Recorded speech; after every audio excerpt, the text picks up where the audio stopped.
Hello adventurers! Bandai Namco gave us an early preview of their soon-to-be released fighting game, Tekken 8! But since I just crawled out of my Mortal Kombat and Street Fighter 6 phase, let's have a look at Tekken 8 from a beginner's point of view.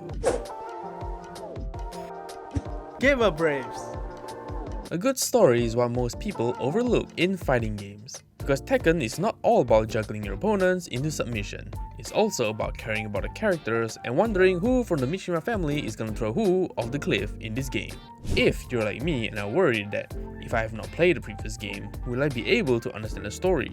Well, Bandai is aware of this and is looking out for us newcomers. So there is a complete recap of each of the old series to get us up to speed and understand what is at stake. Basically, if my understanding is correct, Jin, the somewhat protagonist of this game, is suppressing his demonic powers in fear of becoming like his father, Kazuya, who is a d***. Kazuya is almost like your casual villain, wants to conquer the world, the strong shall rule, family makes you weak, blah blah blah. Throughout the story, we see Jin constantly getting into dire situations where he has to use his demonic powers. But he slowly accepts the power as it is part of himself. In addition, the presence of a new challenger, Reina. I'm not gonna say much about her, but I do recommend keeping an eye out for her. Overall, Tekken 8 story mode is packed with quality cutscenes with stunning graphics and animation. Even during fighting sessions, there are also several epic and emotional cinematic transitions. Honestly, it was a great story.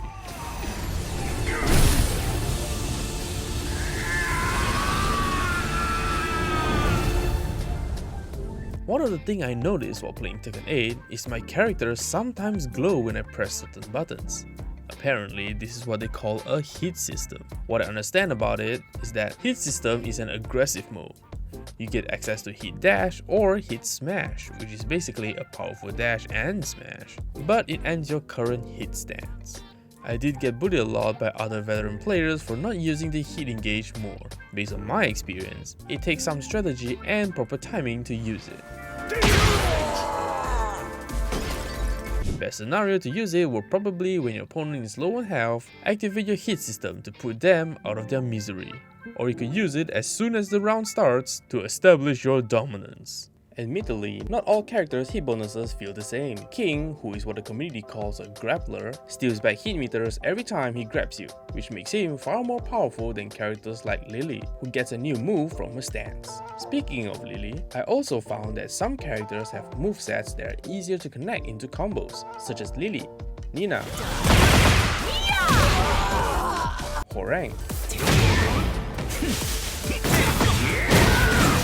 Alisa, and their new original character.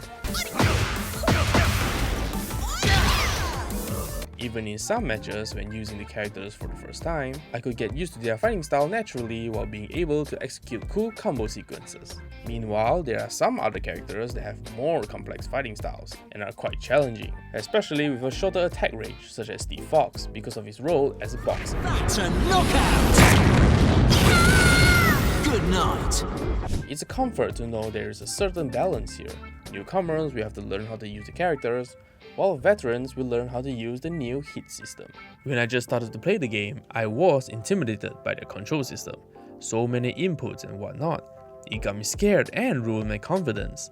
But once again, Bandai is looking out for us newcomers. There is an option to play with special style that gives us simpler controls in executing combos that usually require complex inputs and timing.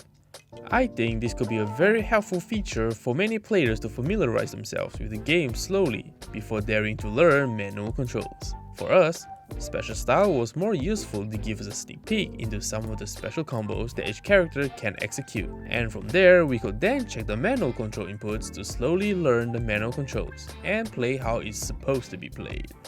There's also some side contents included in this game. One of it is the return of Tekken Ball, a volleyball game mode in the form of Tekken 8. You hit the ball to deal damage, simple as that.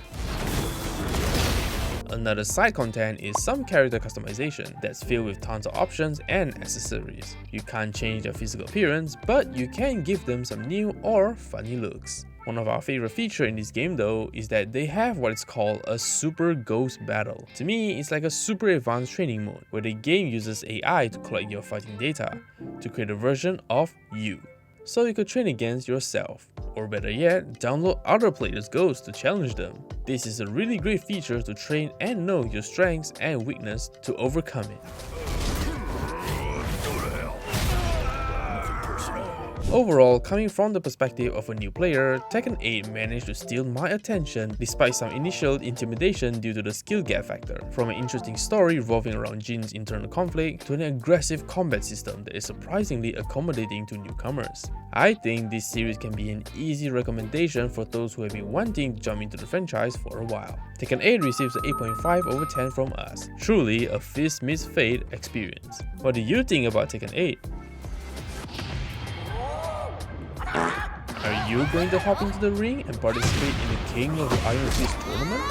Let us know in the comments below.